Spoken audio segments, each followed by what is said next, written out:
¿Se puede ver ahí la pantalla, por favor? Sí se ve, doctora.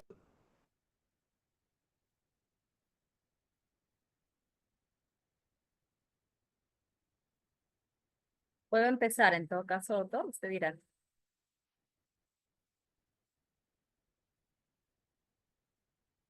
Sí, doctora, sí puede iniciar. Segundito.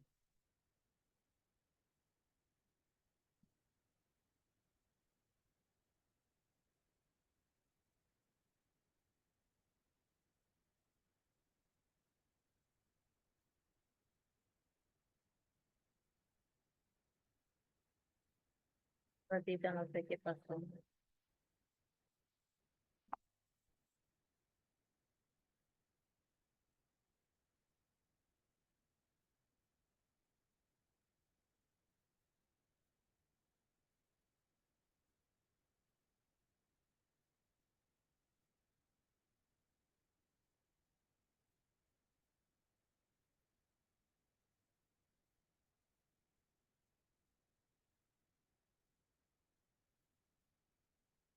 Un ratito, por favor, algo pasó en la computadora que no me permite.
¿Se puede ver ahí la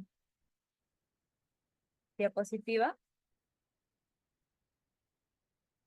Sí, doctora.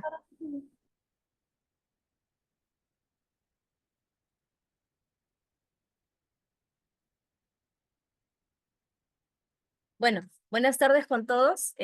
Como ya inicialmente me había presentado, soy la doctora Carmencita Bardales, médico endocrinólogo del Hospital de Policía, y el día de hoy vamos a tratar un tema bastante importante concerniente a patología de la glándula tiroidea. La glándula tiroidea, vamos a ver qué enfermedades se presentan en esta glándula debido a que es una patología bastante frecuente después de la diabetes que se encuentra en primer lugar, ¿no? Entonces vamos a definir qué cosa es el hipotiroidismo y luego vamos a hablar del hipertiroidismo y su cuadro clínico. En relación al hipotiroidismo, es una patología o un cuadro clínico que está determinado por un déficit tanto en lo que es la producción y la acción de las hormonas tiroideas, esto debido a que hay una disminución del efecto de estas a nivel de los tejidos o los órganos diana, donde ejerce su mecanismo de acción las hormonas tiroideas. Y por lo tanto, esto va a conllevar a un enlentecimiento de todos los procesos metabólicos del organismo. He ahí la sintomatología florida de los pacientes que presentan este tipo de patologías.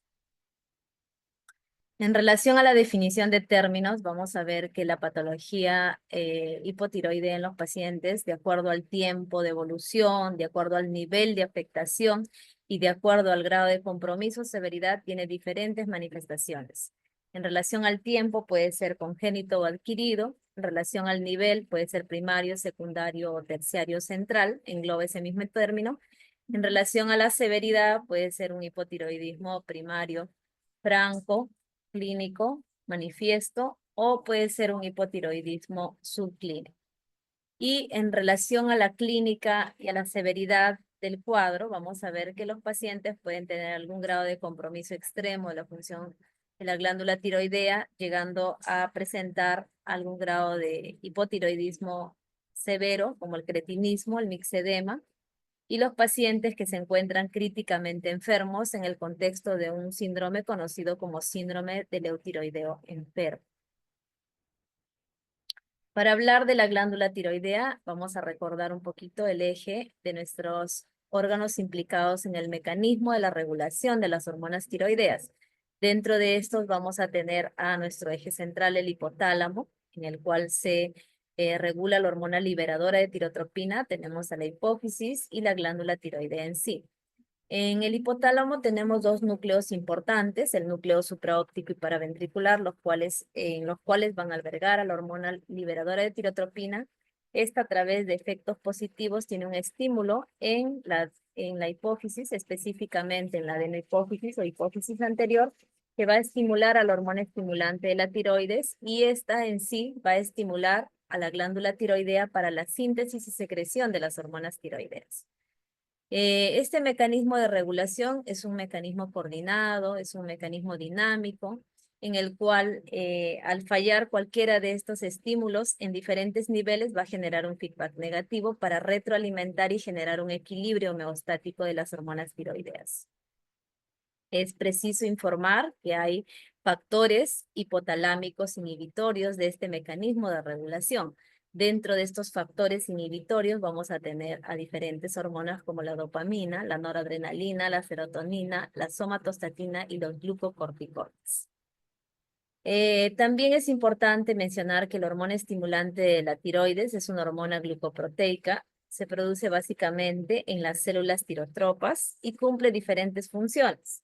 Dentro de ellas vamos a tener que participa en la captación del yoduro, se encarga de la síntesis de la tiroglobulina, de la yodación y acoplamiento para generar el estímulo de la síntesis y secreción de las hormonas tiroideas. Esta estimulación crónica de las hormonas tiroideas va a ocasionar una hiperplasia y por lo tanto va a generar un aumento de volumen de la glándula tiroidea. Y a esto se le conoce como bocio, ¿no? En la mayoría de los pacientes que cursan con hipotiroidismo, vamos a ver que la glándula tiroidea está aumentada de volumen y de tamaño. En relación a la prevalencia del hipotiroidismo, si nosotros hacemos una comparación en relación al hipertiroidismo, vamos a ver que el hipotiroidismo es muchísimo más frecuente en relación al hipertiroidismo. Y dentro de los tipos de hipotiroidismo, lo más frecuente, un 4 o 5%, tenemos al hipotiroidismo subclínico. Conforme avanza la edad, hay mayor frecuencia en pacientes mayores de 60 años, en un mayor porcentaje, ¿no? En un 20%, los pacientes adultos mayores tienen mayor riesgo de tener hipotiroidismo. También es importante mencionar que esta patología es bastante frecuente en mujeres en una relación de 3:1 y sobre todo en mujeres en edades medias de la vida, ¿no? Sobre todo de 20 a 40 años de edad en relación a los varones. En relación al hipotiroidismo congénito, vamos a ver que tienen una incidencia de 1 sobre 3.500 recién nacidos vivos. Y si hablamos en forma global, vamos a ver que el hipotiroidismo, el 5% de la población mundial padece algún tipo de hipotiroidismo en algún momento de la vida, siendo más frecuente en edades más avanzadas de la vida, por encima de los 60 años de edad. Acá en esta tabla podemos ver en relación a la prevalencia del hipotiroidismo diferentes estudios en los cuales se ha evaluado el hipotiroidismo primario franco y el hipotiroidismo subclínico, y siempre vamos a ver que el hipotiroidismo subclínico tiene tendencia a tener mayor incidencia en los pacientes con disfunción tiroidea. Pero es importante también mencionar que el hipotiroidismo central o secundario también se puede presentar en nuestra población, pero es menos frecuente en relación a 1 sobre 1.000 pacientes hipotiroideos, ¿no? Con una prevalencia estimada en relación a la población general de 1 sobre 20.000 a 1 sobre 80.000 personas que padecen de esta patología. En relación a la epidemiología de esta patología, vamos a ver que la alteración de las hormonas tiroideas tiene una historia especial y tiene una progresión en el tiempo, ¿no? Esto lo vamos a tomar de referencia en relación a los valores alterados de la TSH con sospecha de hipotiroidismo. Es así que algunos pacientes con alteración de esta hormona van a permanecer estables por un tiempo, otros pueden recuperar espontáneamente el valor normal de los valores de TSH, pero sí tenemos una población que puede desarrollar un hipotiroidismo primario. Esa tasa de progresión del hipotiroidismo subclínico, un hipotiroidismo franco primario, está en aproximación a 5% de los pacientes en un año de seguimiento. ¿Y a qué se debe este tipo de progresión de la alteración de las hormonas tiroideas? Generalmente se debe a la presencia de anticuerpos, ¿no? Esto vemos bastante en la práctica clínica cuando nosotros evaluamos un paciente con sospecha de hipotiroidismo. Vamos a ver que probablemente tenga un hipotiroidismo subclínico con TSH elevada, con T4 libre normal. Si nosotros dosamos anticuerpos, sobre todo la tiroperoxidasa, si salen positivos y en el momento valoramos que el paciente no requiere algún tipo de medicación, entonces le hacemos seguimiento y control y vamos a ver que en un 55% de estos pacientes generalmente pueden cursar con hipotiroidismo primario en el tiempo mencionado. A diferencia de los pacientes que presentan anticuerpos negativos, en un menor porcentaje van a progresar a un hipotiroidismo primario franco. Existe una población especial que tiene riesgo de presentar hipotiroidismo. Dentro de de esta población vulnerable vamos a tener patologías o condiciones autoinmunes tanto endocrinas como no endocrinas y que estamos en la obligación de evaluar la función tiroidea en caso tengamos algún paciente con esta patología. Por ejemplo, los pacientes con diabetes mellitus tipo 1, pacientes con enfermedad de Addison, pacientes mujeres con falla ovárica prematura, entonces son pacientes que tienen riesgo de presentar una patología hipotiroidea. Por lo tanto, debemos evaluar la función tiroidea. En cambio, hay otro tipo de patologías no endocrinas específicamente que también pueden estar asociadas a hipotiroidismo. Dentro de estas tenemos a la enfermedad celíaca, a pacientes que cursan con vitiligo, anemia perniciosa, pacientes con síndrome de Sjögren o esclerosis múltiple. Pero hay una población especial que también no debemos dejar de lado y debemos investigar la función tiroidea. Tenemos a los pacientes con síndrome de Down, que es bastante frecuente, generalmente a veces al nacimiento, los meses o en el transcurso de los años pueden presentar disfunción tiroidea. Los pacientes con síndrome de Turner, ¿no? Que son niños con talla baja, generalmente, niñas con talla baja y retraso en el desarrollo puberal, que generalmente pueden cursar con hipotiroidismo y puede ser una de las causas de la disfunción sexual. Y o pacientes que cursan con hipertensión pulmonar primaria, que también debemos evaluar la función tiroidea. Dentro de la clasificación o la etiología de esta patología, vamos a ver que el hipotiroidismo puede dividirse en un hipotiroidismo primario, cuando hay falla de la propia glándula tiroidea en sí, el hipotiroidismo secundario o central, ¿no? O terciario en algunas literaturas, en las cuales la falla es más alta, puede haber una falla hipofisiaria o hipotalámica, y en pacientes que cursen con un hipotiroidismo periférico, que se caracteriza por la resistencia periférica a la hormona tiroidea. Pero de todas estas causas, la más frecuente de todas ellas en un paciente adulto es la tiroiditis autoinmune o la tiroiditis de Hashimoto, ¿no? Seguido, en un segundo lugar, por el hipotiroidismo post-ablactivo, ¿no? El hipotiroidismo post-ablactivo se refiere a pacientes que han recibido terapia con yodo, ya sea por antecedente de hipertiroidismo o ya sea por antecedente de cáncer de tiroides en las cuales requieren tratamiento complementario con yodo radioactivo. Este es un cuadro para poder ver las causas del hipotiroidismo y, como hemos mencionado, una de las más frecuentes es la enfermedad de Hashimoto, tiroiditis autoinmune, también llamada tiroiditis linfocítica. Tenemos las causas iatrogénicas en el sentido de que un paciente haya sido sometido a una tiroidectomía por alguna patología, ya sea tumoral o cáncer, dosis terapéuticas de yodo 131 en exceso o antecedentes de radioterapia externa, ¿no? Los pacientes que tienen este tipo de antecedentes es importante evaluar la función tiroidea. Puede ser por déficit o exceso de yodo, algunos fármacos que pueden condicionar también hipotiroidismo dentro de los No, tienes que terminarlo. Termínalo. Oye, casi nada. A ver, pueden apagar su micrófono.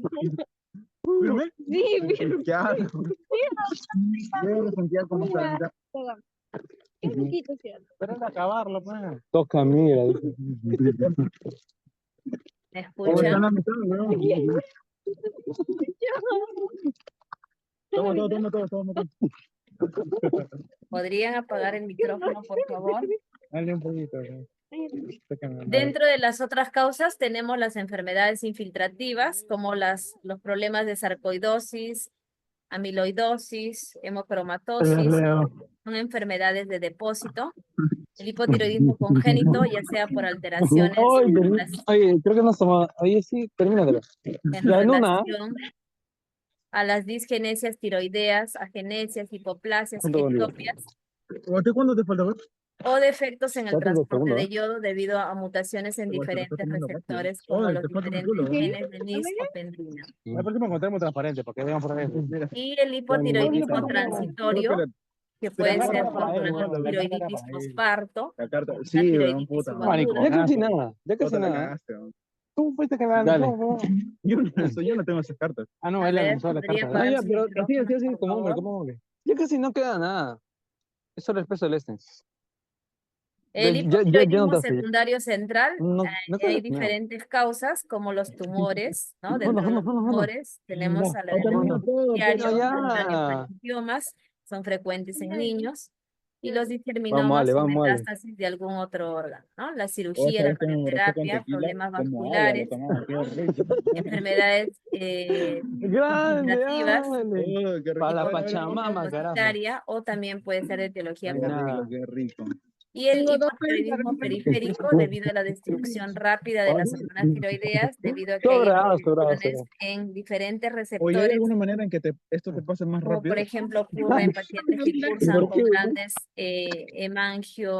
endoteliomas o hemangiomas que pueden alterar la función de la glándula tiroidea. Entonces, Estaba con el dentro de micro la prendido. etiología, vamos a ver de que una de las causas más frecuentes, hemos dicho que es la enfermedad autoinmune, la tiroiditis de Hashimoto. Pueden haber otras causas por deficiencia de yodo y atrogénicas, como hemos mencionado, acá solamente para recalcar diferentes medicamentos, como la miodarona, las cuales depende de la dosis de la medicación y del tiempo de exposición de este fármaco en el organismo para generar una disfunción tiroidea. Los contrastes, medios de contrastes yodados que pueden ocasionar también alteración de la glándula tiroidea, pacientes que estén en tratamiento con litio, estadurina, inhibidores de la tirosinquinasa, como medicamentos como sunitinib, pazopanib, axitinib, o pacientes que estén usando interferón alfa. Son pacientes que pueden alterar la glándula tiroidea. Acá para complementar las enfermedades infiltrativas, como por ejemplo todas las enfermedades de depósito que estamos viendo acá, o la tiroiditis de Riedel, que es un tipo de patología tiroidea en la cual también se caracteriza por una infiltración al tejido tiroideo y cual condiciona una alteración en la función de la secreción de las glándulas tiroideas. Y la etiología transitoria, generalmente los pacientes resuelven la disfunción tiroidea, la tiroiditis silente, subaguda, la suspensión abrupta de hormona tiroidea, post-yodo 131, o que han recibido dentro del contexto de una enfermedad de Graves-Pasa. Generalmente estos pacientes tienden a resolver la disfunción tiroidea y el proceso de hipotiroidismo puede pasar. En el secundario central, acá es importante mencionar que los pacientes que cursan con un hipotiroidismo de causas secundarias central, es importante evaluar los demás ejes de la glándula adenohipoficiaria, porque generalmente pueden cursar con un hipopituitarismo, ¿no? Entonces, un panhipopituitarismo, es conveniente ahí, detectarlo.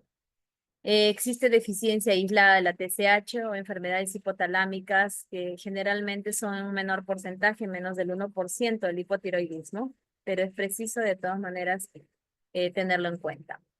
Dentro de la clínica de los pacientes con hipotiroidismo, la clínica es bastante variada. Los pacientes generalmente no presentan toda la sintomatología clínica, pero existen ciertos signos o síntomas clínicos que el paciente justamente es su motivo de consulta durante la evaluación.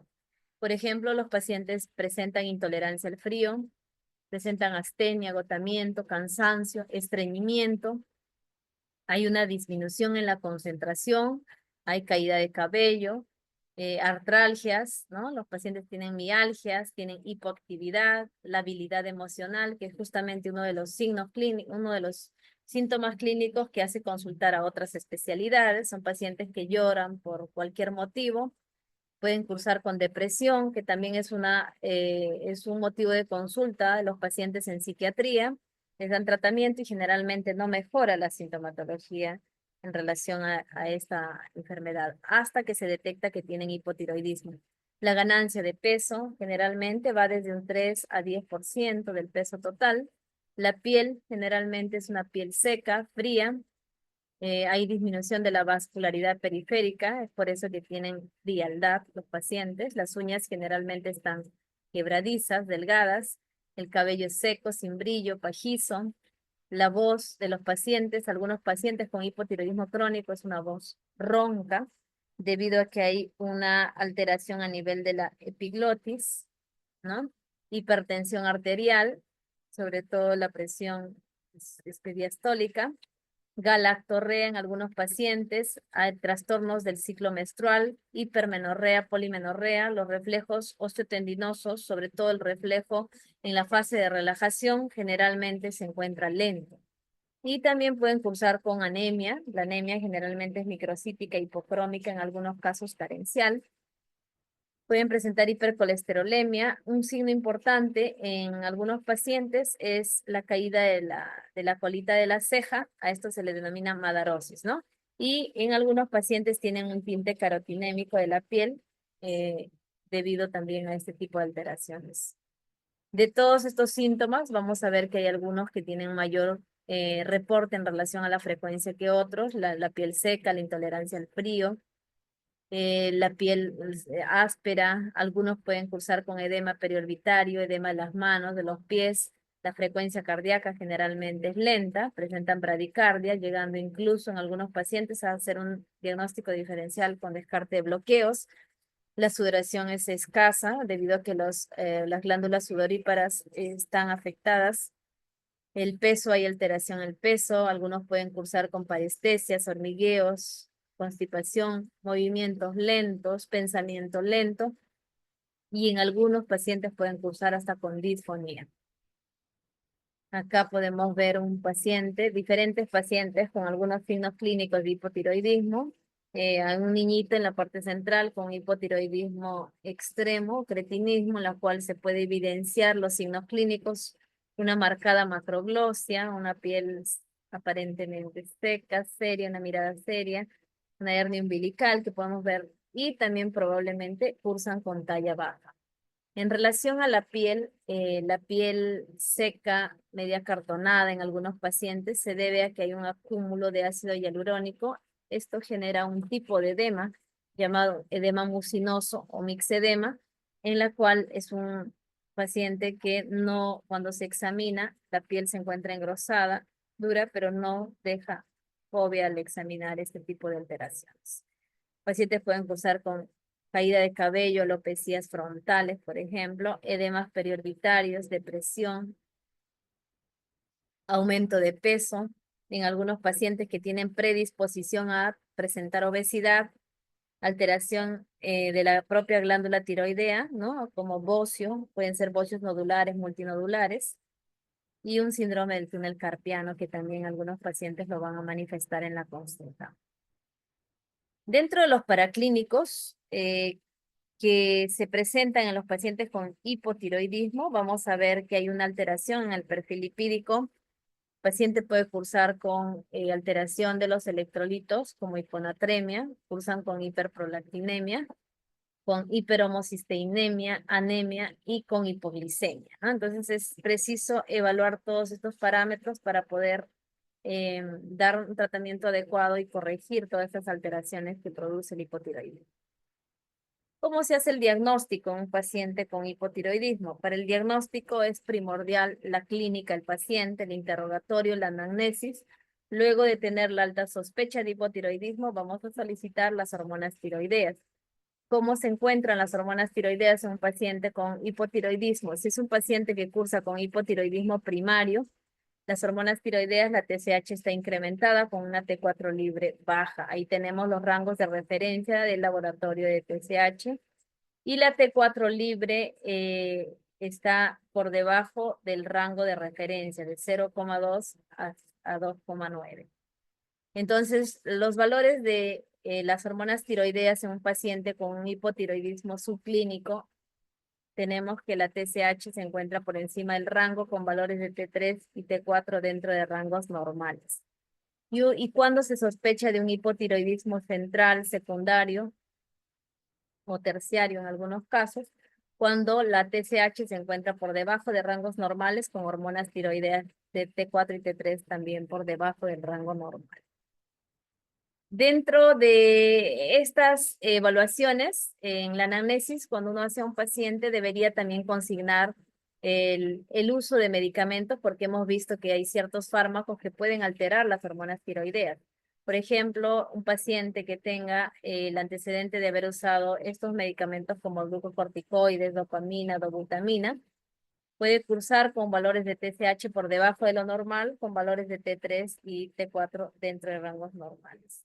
Así también como la carbamazepina, fenitoína. Y en pacientes que se encuentren críticamente enfermos, es preciso evaluar la función tiroidea en caso el paciente no tenga alteración tiroidea de base, ¿no? Entonces, en este tipo de pacientes generalmente pueden cursar, por ejemplo, con valores de TSH por debajo del rango normal, con T3 normal, con T3 baja, perdón, con T4 dentro de rangos valores normales. Si un paciente se hace un seguimiento y sospecha de este tipo de patologías, vamos a ver que la TSH sin tratamiento generalmente se eleva sus valores debido a que hay una resolución del cuadro clínico de fondo. ¿Y qué vamos a mencionar en relación a un paciente con un síndrome de eutiroideo enfermo? Esta patología no es frecuente, es una patología por descarte. ¿En quiénes se va a sospechar? En pacientes en los cuales sean pacientes que hayan presentado un ayuno prolongado por algún motivo, pacientes que cursen con patologías como sepsis, grandes cirugías, infarto del miocardio, pacientes con insuficiencia cardíaca, enfermedades autoinmunes, pacientes con insuficiencia hepática, trasplante de médula ósea o en cualquier enfermedad general grave o moderada, ¿no? En ese tipo de pacientes puede haber una movilización de las hormonas tiroideas y esto puede condicionar un síndrome conocido como el síndrome leucotiroideo enfermo. Esta prevalencia del síndrome del leucotiroideo enfermo en pacientes hospitalizados es bastante alta, ¿no? Hasta puede llegar a un 70% de los pacientes. Entonces es preciso hacer una buena evaluación, dosar los análisis correspondientes y poder definir si efectivamente se trata de un paciente con el síndrome del leucotiroideo enfermo, ¿no? Para eso es importante evaluar la T3 reversa, la cual se encuentra por encima de rangos de referencia, que solo son este examen. Es preciso solicitarlo en este tipo de pacientes con alta sospecha de este síndrome. Entonces, si diagnosticamos, vamos a hacer seguimiento y control, se resuelve el cuadro clínico de fondo y generalmente las hormonas tiroideas también regresan a rangos de la normalidad, ¿no? Entonces, la evaluación de estos pacientes en relación a la función tiroidea es importante hacerlo dentro del contexto de la patología de fondo que tiene. Es preciso medir los valores de la TSH solo si es que hay alta sospecha de una alteración de la glándula tiroidea. También es importante considerar, debido a que un paciente críticamente enfermo es un paciente que está con polifarmacia, es importante verificar qué tipo de medicamentos está recibiendo para poder verificar si es por efecto de la medicación o es por efecto del síndrome en sí. Y los pacientes que no tienen un diagnóstico claro de hipotiroidismo no deben ser tratados hasta que la comorbilidad que lo está trayendo a la hospitalización sea resuelta y ser evaluada justamente con un monitoreo y seguimiento de las hormonas tiroideas. Ahora, ¿en quiénes se debe hacer un descarte de hipotiroidismo? En mujeres en edad fértil, debido a que en este grupo etario es muchísimo más frecuente esta patología.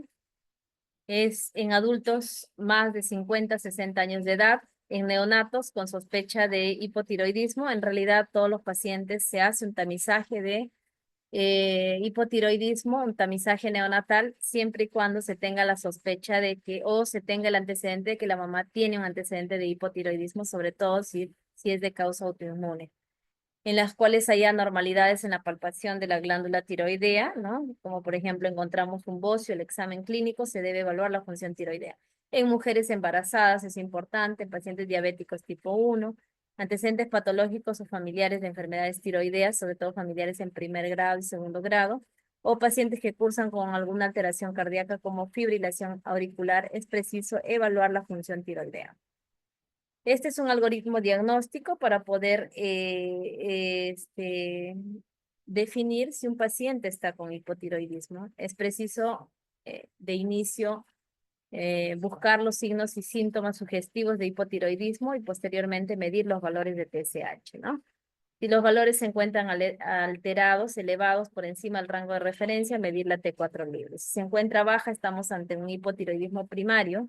Para saber cuál es la causa, es preciso investigar los anticuerpos, tanto anticuerpos TPO como tiroglobulina. Generalmente nos van a orientar hacia una causa autoinmune de tiroiditis de Hashimoto. Si es que la T4 libre se encuentra normal, es un hipotiroidismo subclínico, ¿no? Y los anticuerpos podrían ayudarnos para ver la progresión de la enfermedad, como hemos mencionado en las diapositivas anteriores, y ver si es que este paciente puede progresar a un hipotiroidismo primario franco. Si los valores de la TSH están normales, ¿no? Y luego medimos los valores de la T4 libre, si se encuentran alterados, nosotros tenemos que investigar si es que hay alguna causa a nivel superior, ¿no? Si hay un compromiso hipoficiario hipotalámico, si es que tenemos alteración de la T4 libre, sobre todo, ¿no? Y también es preciso investigar la presencia de medicamentos, fármacos que podrían estar alterando la función tiroidea, y dependiendo del contexto del paciente, si es un paciente que se evalúa en consulta externa, es un paciente hospitalizado, hay que ver el contexto del paciente para poder definir el diagnóstico. Entonces, la tiroiditis de Hashimoto es una de las causas más frecuentes de hipotiroidismo. Es mucho más frecuente en mujeres de mediana edad. Tiene un alto componente de predisposición genética. Los anticuerpos generalmente están positivos en la mayoría de estos pacientes, pero el diagnóstico generalmente se confirma con una biopsia. En la práctica diaria, generalmente no se pide una biopsia para hacer un diagnóstico de una tiroiditis de Hashimoto, ¿no? Esta patología es importante saber que los pacientes pueden estar, esta patología puede estar asociada a otros procesos autoinmunes, como hemos mencionado, pueden ser en enfermedades dermatológicas o reumatológicas. Ahora, si en la anatomía patológica nosotros encontramos las células asquenasis, las cuales tienen cambios oxifílicos al reporte de la patología, entonces estamos ante un paciente con una tiroiditis de Hashimoto y estas células son patognomónicas de esta patología, ¿no? Normalmente el diagnóstico definitivo generalmente lo da la biopsia o la pieza quirúrgica de una patología en sí. Los anticuerpos anti-TPO y la tiroglobulina son anticuerpos que van a estar presentes en este tipo de patología, pero también existen anticuerpos antirreceptor que pueden tener un efecto tanto bloqueante como un efecto estimulador, ¿no? Entonces, es importante tener en cuenta la evaluación para poder definir ante qué posibilidad de hipotiroidismo estamos. Otra forma grave de hipotiroidismo tenemos al coma mixedematoso, que es un tipo de hipotiroidismo extremo, en el cual se caracteriza porque tiene un compromiso del estado mental, tiene una alta tasa de mortalidad, 30% de pacientes que se encuentran hospitalizados en una unidad de cuidados intensivos.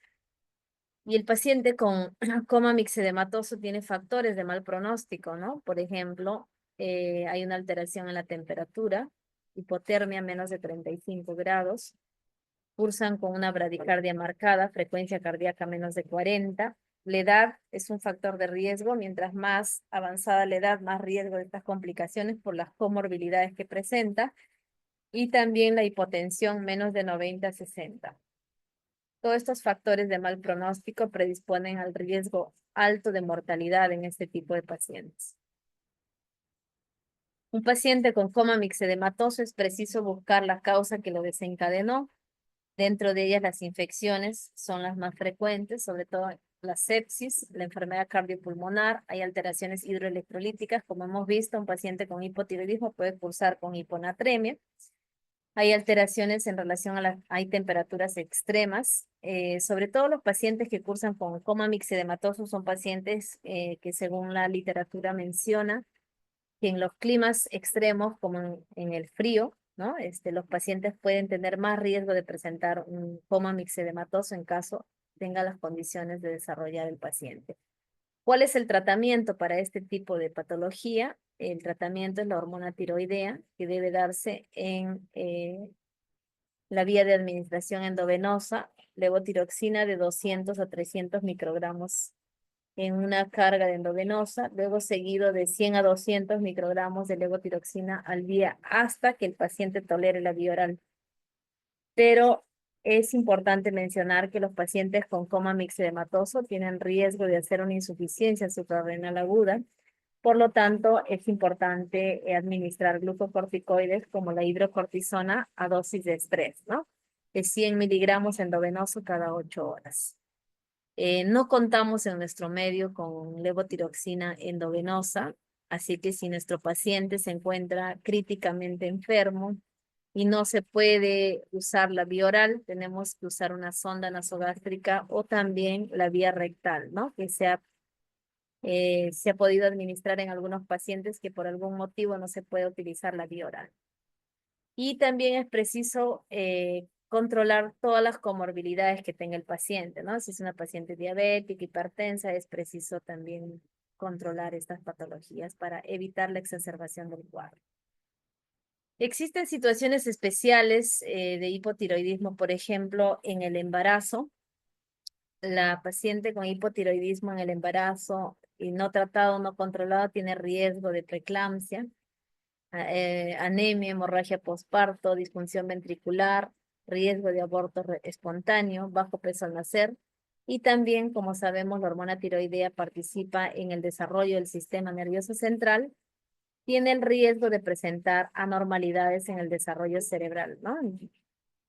En las pacientes embarazadas, generalmente los primeros meses son de vital importancia el aporte de hormona tiroidea en el desarrollo de estas funciones importantes. Entonces, se debe hacer un screening de la disfunción tiroidea durante el embarazo. Si es que la paciente ha tenido historia de hiper o hipotiroidismo o tiroiditis o antecedentes de una cirugía tiroidea. Si es que hay familiares de primero o segundo grado de patología tiroidea. Si es que cursa con un bocio, si es que ha tenido la presencia de anticuerpos positivos. Y verificar qué signos y síntomas son sugestivos de la disfunción tiroidea, ¿no? Y aparte los paraclínicos que ya hemos mencionado. Más si es que los pacientes tienen una patología autoinmune de fondo, es preciso también evaluar la función tiroidea, ¿no? Hay pacientes que, por ejemplo, están en programa de fertilidad, están evaluando y uno de los motivos puede ser el hipotiroidismo no tratado, una de las causas de infertilidad, ¿no? Los antecedentes de radioterapia en la zona de cabeza y cuello también afectan la función de la glándula tiroidea. Entonces, es importante también evaluar la función de estas hormonas en relación a este antecedente.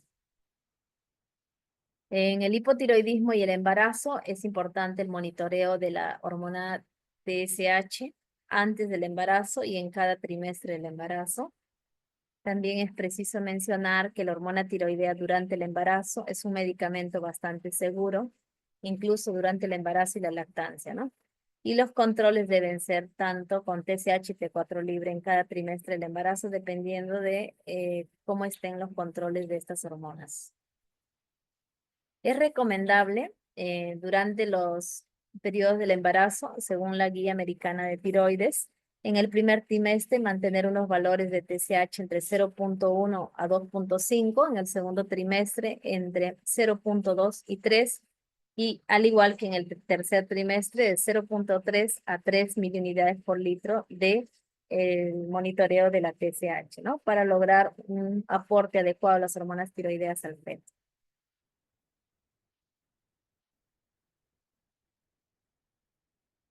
El hipotiroidismo subclínico, dependiendo de los valores, vamos a ver más adelante que hay criterios para poder indicar tratamiento en este tipo de pacientes.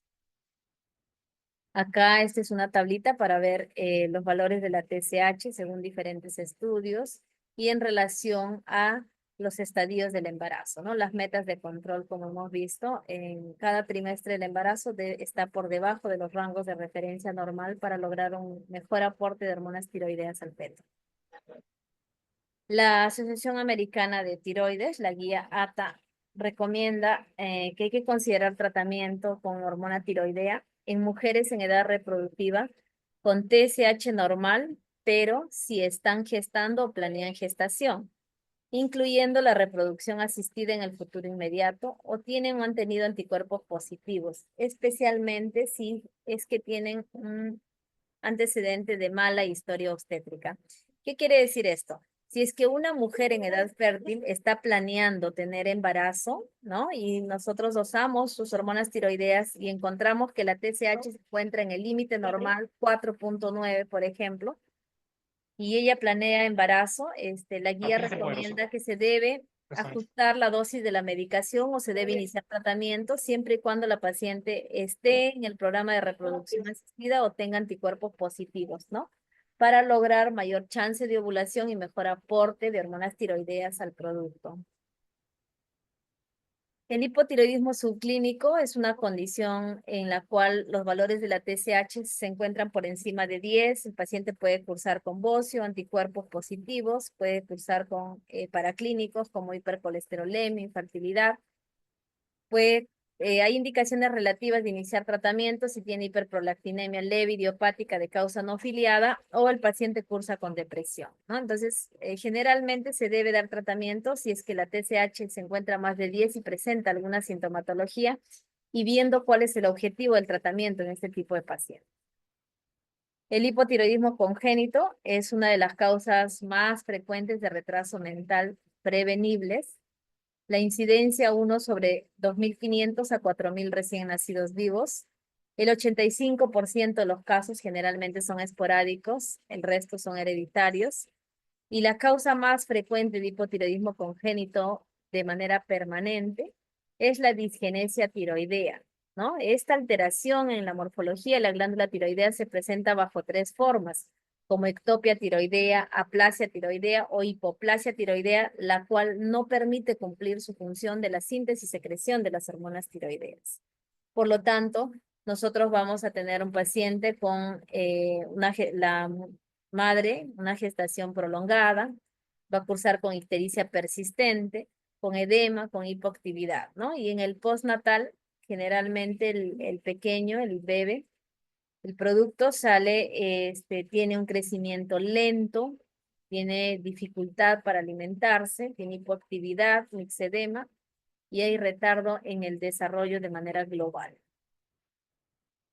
Hay 3 alteraciones importantes en un hipotiroidismo congénito: alteraciones del desarrollo neurológico, hipoactividad, somnoliento, alteraciones del crecimiento debido a que la hormona tiroidea participa en el crecimiento lineal, y hay la presencia de mixedema, macroglosia, edema de párpados, la carita redonda, el llanto característico, un llanto ronco, afónico, disfónico debido al mixedema en los tejidos laringeos.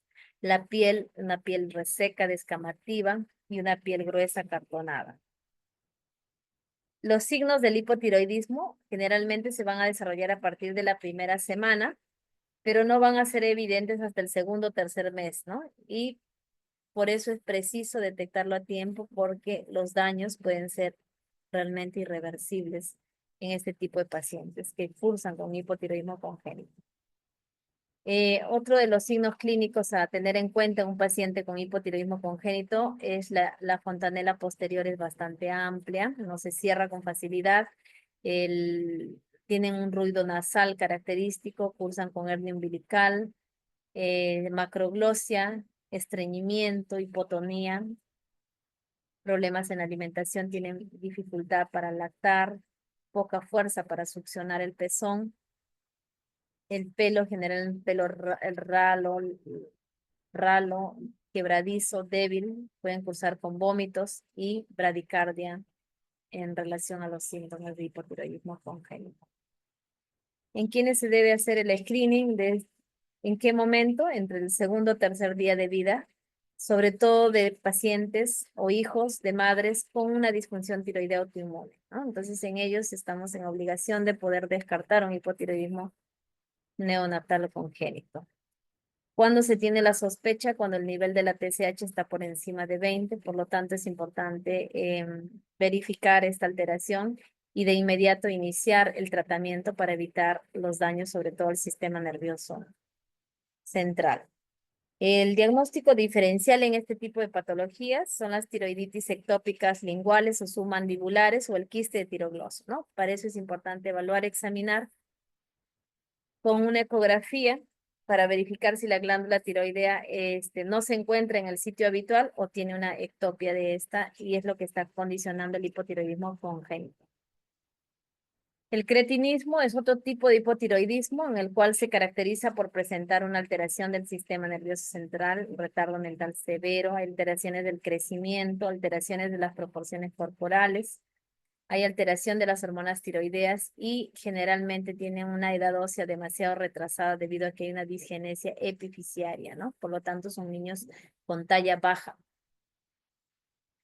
El tratamiento en sí de la patología en general del hipotiroidismo es la hormona tiroidea, que es una hormona sintética, es muy idéntica a nuestra hormona fisiológica, que para ejercer su acción biológica debe desiodinarse, dando como resultado la hormona T3, que es la hormona activa, ¿no? Tenemos T4 en el torrente circulatorio en mayor cantidad, pero la hormona biológicamente activa es la hormona tiroidea, la T3, la triiodotironia. ¿Cuáles son los objetivos clínicos del tratamiento? Un paciente con hipotiroidismo, resolver la sintomatología clínica, normalizar los valores de las hormonas tiroideas y sobre todo evitar el sobretratamiento con un monitoreo estricto de las hormonas tiroideas, ¿no? Especialmente en pacientes ancianos. ¿Por qué en pacientes ancianos? Porque puede traer alteraciones a nivel de el tejido óseo y puede traer riesgo de alteraciones cardíacas. ¿Cuál es la dosis de la hormona tiroidea que se debe indicar en la mayoría de los pacientes? En adultos jóvenes, generalmente se calcula por kilo de peso y va de 1.6 a 1.8 microgramos por kilo día. En ancianos, la dosis debe ser menor, de 0.5 microgramos por kilo día. Es importante tomar la hormona tiroidea en ayunas, un vaso de agua, no café, té, ninguna otra bebida, para evitar que interfiera con su absorción del medicamento. Pero también es preciso tener en cuenta que hay diferentes fármacos que pueden interferir con la absorción del medicamento. Por ejemplo, el sucralfato, el hidróxido de aluminio, sulfato ferroso, soya, calcio, fenitoína, digoxina, warfarina. Todos estos fármacos disminuyen la absorción del medicamento. La hormona tiroidea tiene una semivida de 7 días, pero necesita 6 semanas para lograr un equilibrio en relación a la TSH y lograr los efectos biológicos de la hormona tiroidea, donde se absorbe en el estómago y en el intestino delgado y requiere de una condición básica, ¿no? De la secreción ácida para poder tener un mejor mecanismo de acción. Si es que el paciente tiene alguna alteración de esta secreción ácida, hay que aumentar al 22 al 34% de la dosis para lograr una mayor absorción del fármaco y lograr mejores efectos biológicos. Los efectos secundarios de la hormona tiroidea es la tirotoxicosis sintomática o subclínica, ¿no? Para esto es importante en el monitoreo de las hormonas tiroideas evitar llegar a valores de TSH menores a 0.1, debido a que puede condicionar taquiarritmias atriales, sobre todo en pacientes adultos mayores, que puede condicionar fibrilación auricular, ¿no? Y pacientes con, puede incrementar el riesgo de osteoporosis debido a la mayor resorción ósea. Hay un empeoramiento de pacientes con enfermedad coronaria o insuficiencia adrenal limítrofe de acuerdo a la dosificación del medicamento.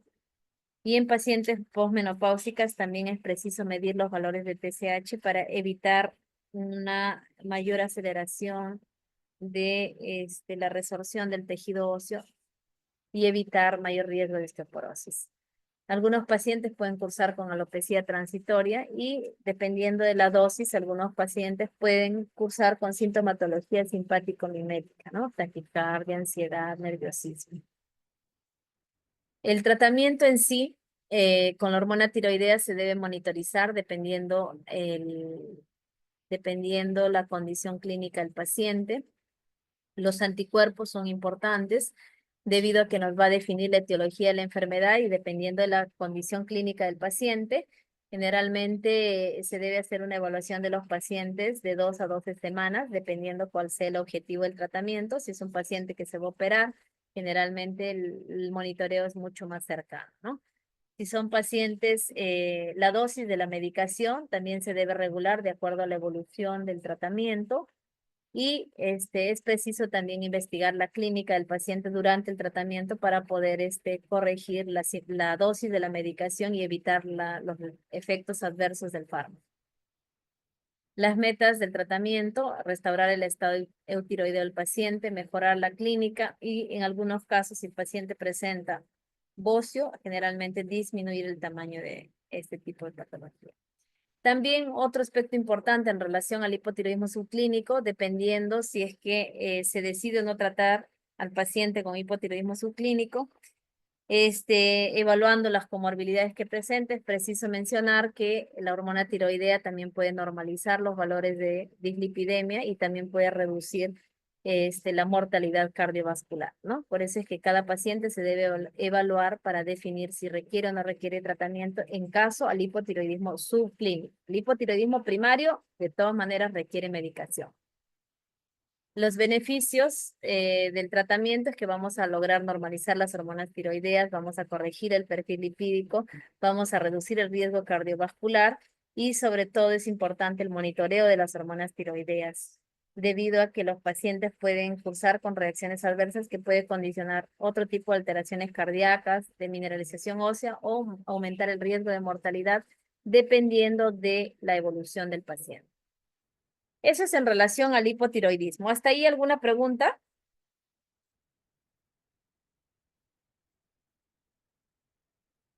Doctora, una consulta. Sí, le escucho. Disculpe, ¿por qué la levotiroxina es T4, verdad? El T4 no está en un 20% aproximadamente de todas las hormonas tiroideas en el cuerpo. Llega a tener un impacto fuerte, tanto como la T3 que está en mayor cantidad. A ver. La hormona tiroidea, la hormona tiroidea activa es la T3. Tenemos mayor cantidad de T4 en el organismo. Entonces, según la biosíntesis de las hormonas tiroideas, la T4 se transforma en T3 activa y es la que ejerce los efectos biológicos en el torrente circulatorio y genera todos los cambios en los diferentes órganos que hemos mencionado, ¿no? La levotiroxina es T4. La T3, la liotironina, tiene ciertas indicaciones en algunos tipos de pacientes. No es un fármaco habitual, pero se puede indicar en algunos casos muy específicos, ¿no? Como resistencia a la hormona tiroidea, por ejemplo, para lograr mayor conversión de T4 a T3. Pero la hormona tiroidea, la T4, es bastante efectiva, segura, bastante noble. Está indicada en todos los grupos etarios: niños, adolescentes, gestantes, adultos mayores, varones, mujeres, pero siempre y cuando hay que evaluar, como he mencionado, todos los factores de riesgo que tenga, ¿no? Si es un paciente adulto mayor, tengo que evaluar las comorbilidades que tenga. Si es un paciente adulto joven, la dosis la voy a indicar de acuerdo al kilo de peso. Si es un niño, también es preciso indicarlo de acuerdo al kilo de peso, ¿no? Gracias, doctora. Ya. Seguimos. El hipertiroidismo. Aquí vamos a definir dos condiciones importantes, ¿no? Cuando hablamos de hipertiroidismo, vamos a ver dos términos importantes: la tirotoxicosis y el hipertiroidismo en sí. ¿Qué es la tirotoxicosis? Se refiere a los cambios clínicos y fisiopatológicos que se producen por el exceso de hormona tiroidea, independientemente de cuál sea su causa. En cambio, el hipertiroidismo en sí se refiere a patologías tiroideas que producen un exceso de síntesis y secreción de hormona tiroidea, pero por la propia glándula tiroidea, ¿no? ¿Qué quiere decir esto? Que puede haber episodios de tirotoxicosis por alguna otra causa que no sea la enfermedad tiroidea en sí, ¿no? ¿Qué causas? Ya lo vamos a ver más adelante, ¿no? Y que puede condicionar un problema de hipertiroidismo. La clasificación, el hipertiroidismo, se puede clasificar en primario, secundario o central, que lo engloba los dos términos. Primario, cuando hay un aumento en la síntesis y secreción de las hormonas tiroideas de forma autónoma por la propia glándula en sí. El central, que engloba el secundario y el terciario, y un aumento en el secundario autónomo de la síntesis de la hormona estimulante la tiroides, pero por la glándula hipofisiaria. Y el terciario se debe a un aumento autónomo también de la síntesis de la hormona liberadora de tirotropina a nivel hipotalámico, que va a condicionar todos los cambios de hipersecreción de hormona tiroidea. Entonces, estos ejes ya lo hemos visto, el eje hipotalámico, hipofisiario, tiroideo, en el cual la hormona liberadora de tirotropina estimula la adenohipófisis y esta hace lo propio la glándula tiroidea para lograr una síntesis y secreción de las hormonas tiroideas. Todo este mecanismo fisiológico normal, en condiciones normales, genera una síntesis y secreción de las hormonas y los efectos biológicos en los diferentes órganos, ¿no? Y debido a la alteración que se produce, generalmente va a producir cambios en el organismo debido a la regulación del eje hipotálamo hipofisiario de las hormonas tiroideas que van a ejercer efectos metabólicos en diferentes órganos. Entonces acá el primario ya hemos mencionado la propia glándula, el secundario en la hipófisis y el terciario a nivel hipotalámico en sí. ¿Cuál es la clínica de un paciente con hipertiroidismo? Como hay una hipersecreción de las hormonas tiroideas, generalmente los pacientes presentan nerviosismo, intranquilidad, hiperhidrosis, tienen intolerancia al calor, palpitaciones, también pueden cursar con astenia, pérdida de peso inexplicable, pero tienen hiperfagia. Son pacientes inquietos, ansiosos, pacientes que uno va a la consulta, ve en la consulta a un paciente con hipertiroidismo, se sienta, se para, no está tranquilo, mueve las manos. Es un paciente que se encuentra con esta sintomatología, ¿no? Algunos pueden cursar con disnea, debilidad muscular, sobre todo la debilidad muscular proximal. Pueden cursar con caída de cabello, edemas, tienen hiperdefecación, anorexia. Algunos pueden cursar con hiperdefecación y se alterna con estreñimiento, ¿no? Y dependiendo del contexto del paciente, pueden algunos tener también pacientes con obesidad, pueden cursar también con hipertiroidismo. Dentro de los signos clínicos tenemos la taquicardia, que es uno de los motivos de consulta de los pacientes con hipertiroidismo, ¿no? El bocio, la piel es una piel delgada, fina, caliente, roja, tienen tremor, sobre todo tremor distal, como la glándula tiroidea está hipervascularizada, generalmente se puede auscultar un soplo en la región tiroidea, hay signos oculares en relación al hipertiroidismo, hay alteraciones cardíacas como la fibrilación auricular, pueden cursar con esplenomegalia, preciso evaluar abdomen, ginecomastia algunos pacientes y en algunos pueden cursar con eritema palmar, ¿no? Entonces, la clínica de todos los signos clínicos, uno de los motivos más frecuentes de consulta generalmente es el nerviosismo, la taquicardia y el bocio en algunos pacientes, ¿no? Ahora, dentro de las causas más frecuentes de hipertiroidismo, tenemos a la enfermedad de Graves-Basedow. Se presenta, al igual que el hipotiroidismo, en edades medianas de la vida, de 20 a 40 años. Es mucho más frecuente en mujeres, en una relación de 5:1. Existe una tríada clásica autoinmune de bocio difuso, oftalmopatía de Graves y dermatopatía de Graves, ¿no? Que muchas de las veces no es evidente en un paciente tal cual se está presentando. La etiología de esta patología es de causa autoinmune, tiene una fuerte predisposición familiar. El 50% de los familiares con anticuerpos antitiroideos circulantes tiene riesgo de presentar hipertiroidismo, ¿no? Por eso es importante preguntar los antecedentes familiares. Acá tenemos un paciente con enfermedad de Graves y la triada autoinmune, bocio difuso, en un mayor porcentaje, si lo queremos ver así. Los exoftalmos generalmente son bilaterales, ¿no? Hay retracción palpebral, protrusión de los globos oculares y edema periorbitario en algunos pacientes. Y el mixedema pretibial, como podemos ver acá, una piel gruesa, cartonada, engrosada, ¿no? Pero que no tiene un edema duro generalmente y generalmente simétrico.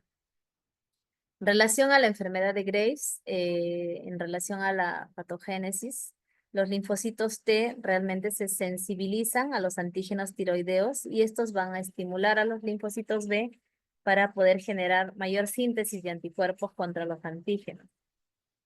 Un anticuerpo está dirigido contra el receptor de la hormona estimulante, la tiroides, de las células tiroideas, y esta va a estimular para que se aumente el crecimiento y su función. Por lo tanto, hay una hipersecreción de las hormonas tiroideas y hay un aumento de tamaño de la glándula tiroidea en sí. Esta predisposición genética, existen factores que lo desencadenan, pero no está del todo dilucidado. Por ejemplo, en el embarazo, en el posparto, pueden presentar los pacientes hipertiroidismo, el exceso de yoduro, tratamiento con litio, infecciones virales, bacterianas, el retiro brusco de corticoides, y también hay situaciones en las que se postula que el estrés metabólico también puede condicionar o puede gatillar el desencadenamiento de hipertiroidismo, ¿no? Pero no hay una evidencia científica que esto sea así.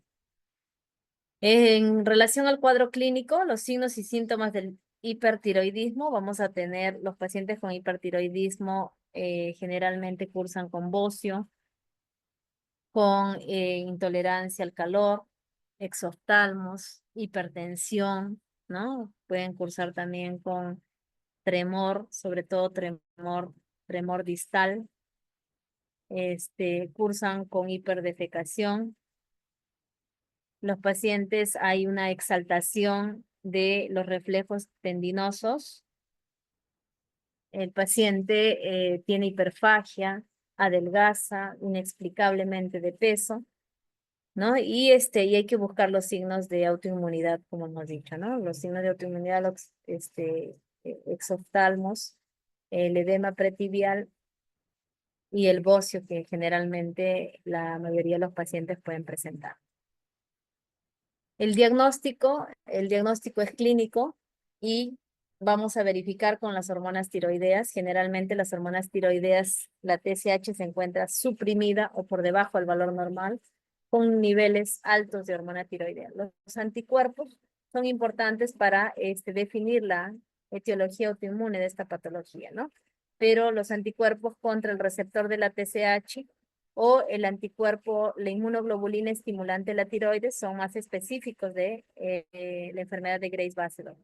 Pero también los anticuerpos antitiroglobulina y anticuerpos TPO, que están presentes en un mayor porcentaje en la tiroiditis de Hashimoto, también pueden estar presentes en la enfermedad de Graves-Basedow, en un menor porcentaje. La gammagrafía tiroidea es una herramienta bastante útil que nos va a ayudar a definir la causa del hipertiroidismo. En este caso, la enfermedad de Graves lo van a reportar como un bocio difuso hipercaptante, como podemos ver la fotografía de ahí, ¿no? Entonces es una glándula tiroidea hipertrófica que está captando el yodo 131, el tecnesio 99 realizado en la gammagrafía. El tratamiento de la enfermedad de Graves, el tratamiento específico en sí va dirigido a el uso de las drogas antitiroideas en la familia de las tionamidas, el tratamiento con yodo radioactivo, yodo 131, la cirugía en un tercer lugar y el tratamiento coadyuvante, ¿no? En los fármacos antitiroideos, dentro de las tionamidas, pertenecen al grupo de las tiourias. Tenemos a 3 tipos de medicamentos: el propiltiuracilo, el tiamazol o metimazol y el carbimazol. De todos, el más utilizado es el tiamazol. No tenemos propiltiuracilo ni carbimazol en nuestro medio. El mecanismo de acción de los fármacos antitiroideos va dirigido en diferentes zonas. Hay medicamentos que van a interferir de manera directa con la síntesis y secreción de las hormonas tiroideas. Los inhibidores iónicos bloquean el mecanismo de transporte de yoduro, por lo tanto van a interferir con todo el mecanismo de captación, la tiroglobulina y la formación de síntesis de hormonas tiroideas. Las concentraciones altas de yodo van a permitir una menor liberación de las hormonas tiroideas, por lo tanto van a reducir la síntesis de secreción de las hormonas tiroideas en el torrente circulatorio, y el yodo radioactivo generalmente va a generar un efecto de destrucción de la glándula tiroidea, por lo tanto también va a haber una disminución de las hormonas tiroideas. Dentro de los fármacos, de los fármacos de las tionamidas o las tiourias, tenemos a los ya mencionados.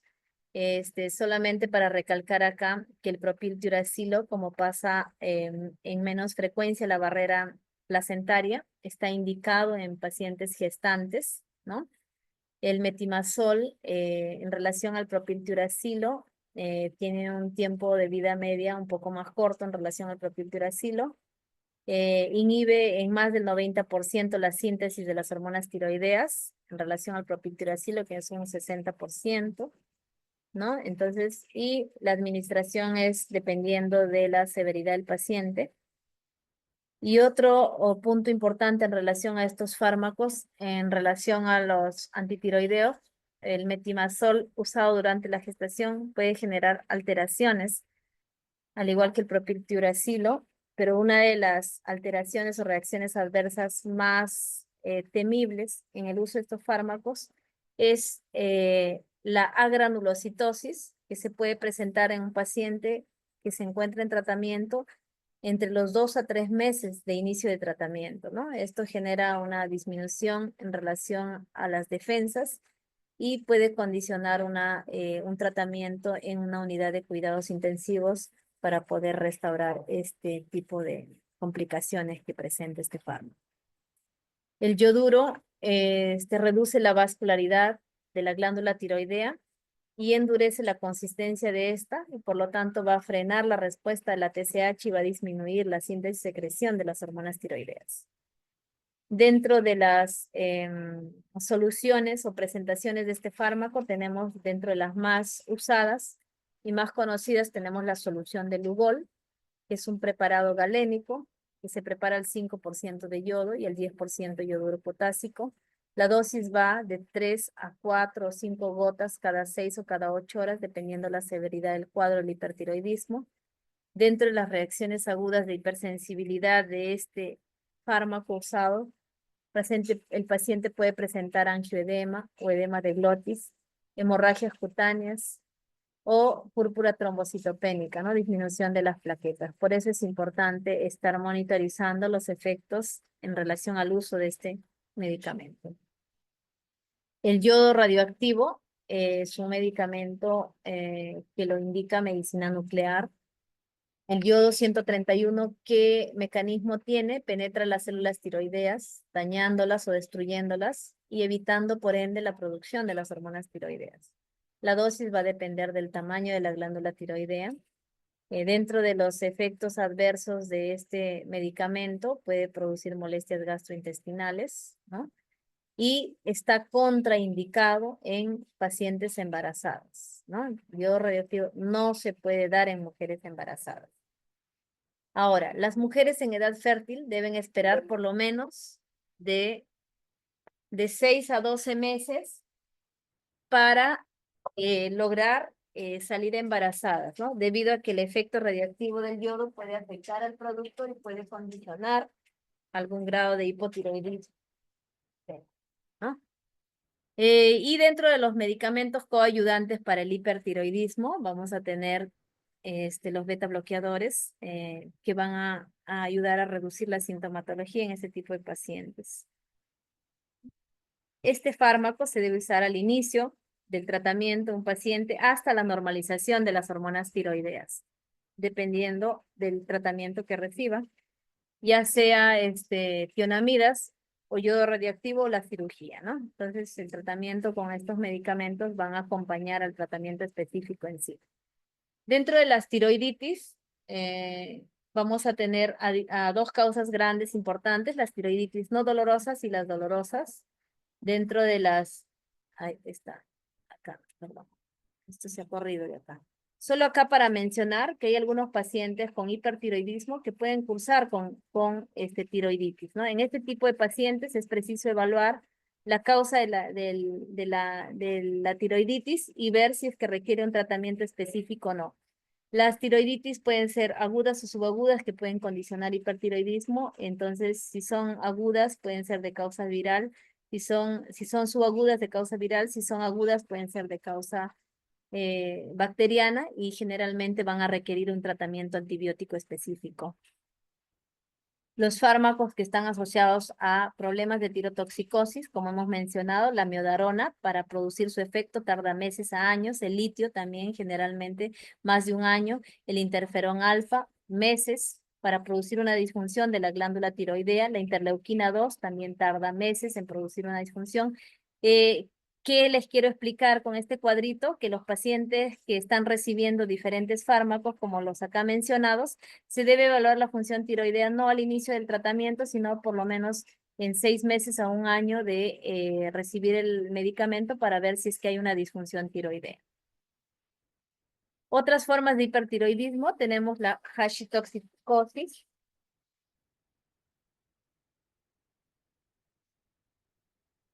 Se sitúa dentro del espectro de las causas autoinmunes de tirotoxicosis. Inicialmente se comporta como una enfermedad de Graves, con anticuerpos estimulantes del receptor de la TSH y posteriormente va a virar a un hipotiroidismo.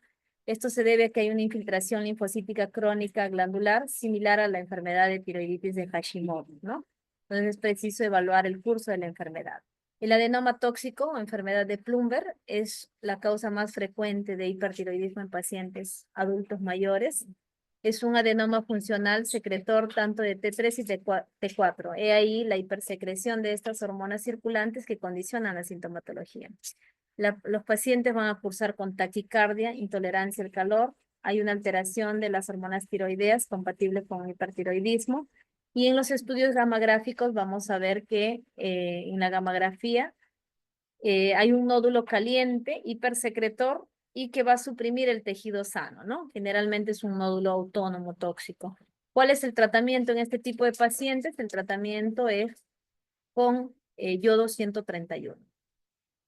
El bocio multinodular tóxico también es una causa bastante frecuente en pacientes ancianos, en los cuales también cursan con alteraciones como taquicardia, insuficiencia cardíaca, arritmias, pérdida de peso, temblores. Hay una alteración evidente de las hormonas tiroideas.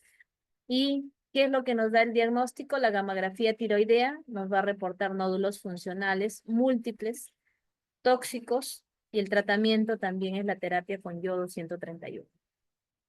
Otros tipos de hipertiroidismo, la tiroiditis subaguda o crónica, se presenta con una liberación súbita de las hormonas tiroideas y una supresión de la TSH. Los síntomas, depende de la severidad, pueden ser leves a graves y pueden ceder espontáneamente en semanas o meses, ¿no? Dependiendo cuál sea la causa. Y la gamografía nos va a reportar una captación de yodo bastante suprimida.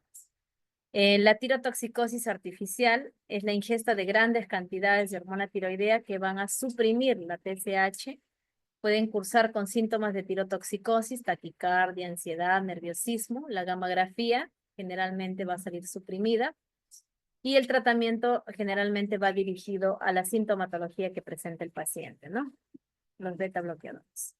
Otras causas de hipertiroidismo, el estomo ovárico, un teratoma ovárico con tejido tiroideo hiperfuncionante, condición a baja de peso, taquicardia. El tratamiento es la extirpación del tumor que está estimulando la producción de hormonas tiroideas y al dosar los análisis de las hormonas tiroideas generalmente son compatibles con un hipertiroidismo. Al igual que la enfermedad trofoblástica o moloidatiforme o el coriocarcinoma, que también va a producir alteraciones, tirotoxicosis y alteraciones de las hormonas tiroideas compatibles con hipertiroidismo. El carcinoma tiroideo, sobre todo el carcinoma folicular o el cáncer metastásico, ya sea a hueso o pulmón, también puede condicionar algún tipo de hipertiroidismo, pero es bastante raro, ¿no? De ser el caso, el tratamiento es quirúrgico y posteriormente la terapia con yodo 131. Este es un cuadrito para ver cómo es la gamografía tiroidea en diferentes patologías, ¿no? La gamografía tiroidea es un examen de medicina nuclear que es bastante útil en la evaluación de un paciente con hipertiroidismo. Vamos a definir cuál es la causa del hipertiroidismo con la gamografía y la clínica del paciente. El diagnóstico, la clínica del paciente, es importante los exámenes, las hormonas tiroideas, los exámenes, los anticuerpos para definir la causa del hipertiroidismo y los exámenes de gamografía para poder definir también el tipo de hipertiroidismo ante el que nos estamos enfrentando. La ecografía Doppler en algunos pacientes puede ser de utilidad cuando la gamografía está contraindicada, ¿no? Ya sea por gestación o por lactancia, que no se puede indicar en este grupo. Esta ecografía Doppler puede distinguir entre la hiperactividad tiroidea por enfermedad de Graves, en la cual el flujo generalmente está aumentado por la hipervascularidad, y la tiroiditis destructiva, en la cual hay un flujo ausente. Entonces, en este tipo de casos sí nos puede ayudar la ecografía Doppler. El diagnóstico es la clínica del paciente, el dosaje de las hormonas tiroideas, que debe estar suprimida la TSH con T4 libre alta, el dosaje de anticuerpos, tanto anticuerpos contra el receptor de la TSH, el anticuerpo estimulante de la tiroides, los anticuerpos antitiroglobulina y anti-TPO, que son útiles también, y los estudios de gamografía, lo cual nos va a permitir evidenciar la causa del hipertiroidismo. El diagnóstico diferencial, con todos los que hemos mencionado, la enfermedad de Graves, una de las causas más frecuentes, el bocio multinodular tóxico, adenoma tóxico, tiroiditis aguda o subaguda, la tiroiditis granulomatosa de Kervain. Acá me quiero detener, este es un tipo de tiroiditis dolorosa de consistencia dura, firme, el paciente cursa con fiebre y en fases avanzadas puede existir un hipotiroidismo, ¿no? Y la tiroiditis linfocítica indolora, que es otro tipo de hipertiroidismo dentro del diagnóstico diferencial. El bocio generalmente es indoloro, a diferencia de la tiroiditis de Kervain, que es bastante dolorosa. No existe oftalmopatía ni mixedema, y cursa pues con alteración de las hormonas tiroideas. En algunos pacientes, según la evolución de la enfermedad, puede cursar con un hipotiroidismo transitorio. Una de las complicaciones más frecuentes del hipertiroidismo es la crisis o tormenta tiroidea, que es una emergencia médica. El tratamiento en este tipo de pacientes se debe hacer en una unidad de cuidados intensivos. Existe una tabla de valoración de toda la sintomatología clínica del paciente para poder valorar si el paciente se encuentra en una tormenta tiroidea, ¿no? ¿Qué aspectos vamos a valorar? La temperatura, vamos a valorar el sistema nervioso central, la frecuencia cardíaca, el tracto gastrointestinal. Vamos a ver si es que hay o no algún factor precipitante que esté condicionando la alteración de este tipo de complicación del hipertiroidismo, ¿no?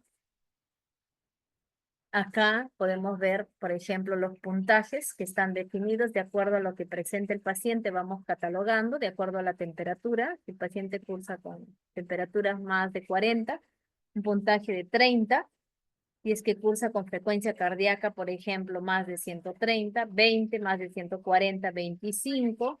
El sistema nervioso central, ¿cómo lo evaluamos? El paciente tiene una leve agitación, si está en delirio, en psicosis, letargia, tiene un puntaje de 10 a 20, si es que tiene convulsiones, coma, si es que tiene insuficiencia cardíaca, si es que tiene edema, si es que tiene ruidos pulmonares y basales, si es que tiene congestión pulmonar, tiene un puntaje de 10 a 15, si es que cursa con alguna disfunción cardiovascular o gastrointestinal o hepática, si es que tiene diarrea, náuseas, vómitos, dolor abdominal, si es que el paciente cursa con ictericia, tiene un puntaje de 20, y sobre todo evaluar la historia precipitante, ¿no?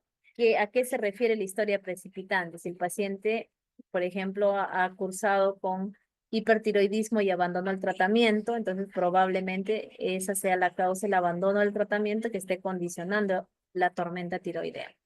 El puntaje en esta escala de 25 a 40 es una tormenta tiroidea inminente, y más de 45 ya es diagnóstico de una tormenta tiroidea, ¿no? El paciente con tormenta tiroidea es una emergencia. ¿En qué consiste el tratamiento del paciente con tormenta tiroidea? Es importante tratar la sintomatología por la cual acude el paciente o es llevado a la emergencia.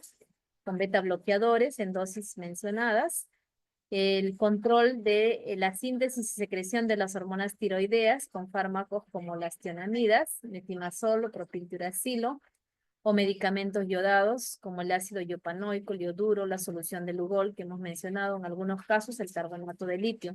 Dependiendo la severidad del cuadro, se puede usar sedación con barbitúricos y a la par también se debe bloquear la conversión de la hipersecreción de las hormonas tiroideas, ¿no? Dentro de estos fármacos que bloquean la conversión periférica de las hormonas tiroideas tenemos a los beta bloqueadores, los corticoides, el propiltiuracilo y el ácido iopanoico, que aparte de tener un efecto beta bloqueante, tienen también un efecto en relación al bloqueo de la conversión de las hormonas periféricas.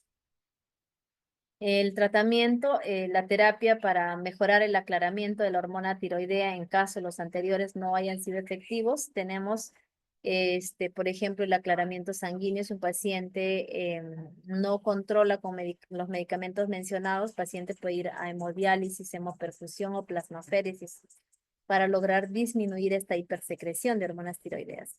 Y las medidas de soporte ante todo paciente con una crisis o tormenta tiroidea, los antipiréticos como el acetaminofeno, paracetamol, la corrección de la deshidratación en caso sea tenga el paciente, la nutrición. Los pacientes con hipertiroidismo son pacientes que están en hipercatabolismo, por lo tanto van a bajar de peso, el aporte oxigenatorio y el tratamiento de la insuficiencia cardíaca congestiva en caso el paciente esté con esta patología. Y sobre todo la terapia del factor precipitante. Dentro del factor precipitante pueden estar también las infecciones, ya sean respiratorias, urinarias, digestivas, dérmicas, que pueden condicionar desencadenar la crisis o tormenta tiroidea. Muy bien, hasta ahí hemos terminado. La tormenta tiroidea es una patología no tan frecuente, pero algunos pacientes pueden debutar con tormenta tiroidea y no saber que han presentado patología de tiroides en algún momento de su vida, ¿no? Entonces, todo paciente con alta sospecha de tormenta es un paciente generalmente tóxico, taquicárdico, febril, con malestar general. Muchas de las veces no llega por sus propios medios, es traído. Y es importante evaluar esos aspectos en relación a los diferentes órganos y sistemas para poder descartar si es que el paciente está con una tormenta tiroidea. ¿Ya? Muy bien, hasta ahí alguna pregunta. Hemos terminado. Doctora, disculpe, ¿la medicación para el hipertiroidismo debe ser necesariamente en la mañana como para el hipo? No le escuché bien, ¿podría repetir, por favor? Claro, ¿la medicación para el hipertiroidismo debe ser necesariamente en la mañana como para el hipotiroidismo? Ah, ya. No, la medicación del hipertiroidismo puede ser en la mañana o en la tarde, de acuerdo a la dosis de la medicación que se tome, ¿no? Se le indique. El tiamazol se puede indicar no necesariamente igual que la hormona tiroidea porque su mecanismo de acción no tiene que estar en un pH ácido. Después de los alimentos, 8 de la mañana, 4 de la tarde, ¿no? Dependiendo de la dosis de la medicación que se indique. En relación a los medicamentos, las tionamidas estamos hablando, ¿no? Para que un paciente reciba tratamiento para el hipertiroidismo, se tiene que evaluar la función hepática, se tiene que evaluar el hemograma para ver cómo está de inicio, porque los medicamentos como las tionamidas producen reacciones adversas. Una de las más temidas, dentro de todas las reacciones adversas que puede producir problemas de artralgias, ictericia, puede producir prurito, entonces alteraciones en el hemograma, como hemos hablado. Una de las más temidas es la agranulocitosis, en las cuales los neutrófilos caen por debajo de 500 y es un paciente que generalmente se inmunosuprime y tiene riesgo de muchas infecciones oportunistas. Por eso es que un paciente con hipertiroidismo, si recibe tratamiento con tiamazol, tirosol, debe monitorizarse las hormonas tiroideas, el hemograma, las transaminasas, ¿no? Y siempre investigar si es que hay alguna reacción adversa para poder estar atentos y poder suspender la medicación o regular la dosis de la medicación dependiendo cuál sea la reacción adversa. ¿Alguna otra pregunta?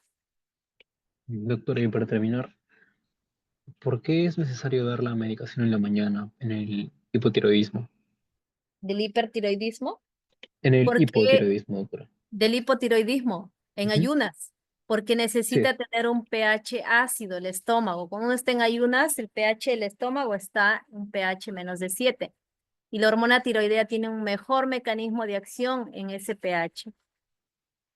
Por eso es que se indica en la mañana en ayunas y con agua, ¿no?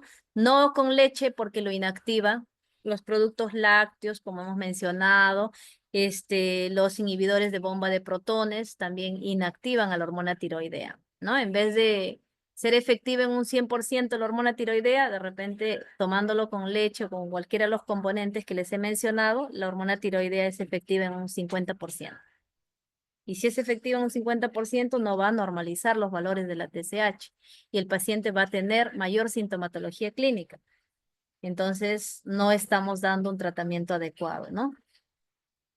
Esa es la importancia.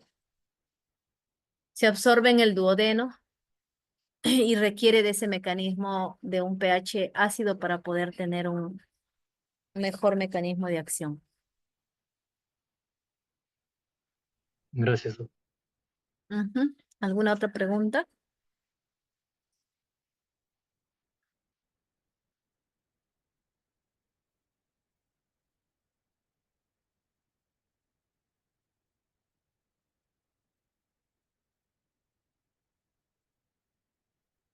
Bueno, no habiendo alguna otra pregunta, agradezco su atención y ya estamos en contacto en otra oportunidad. Buenas tardes con todos.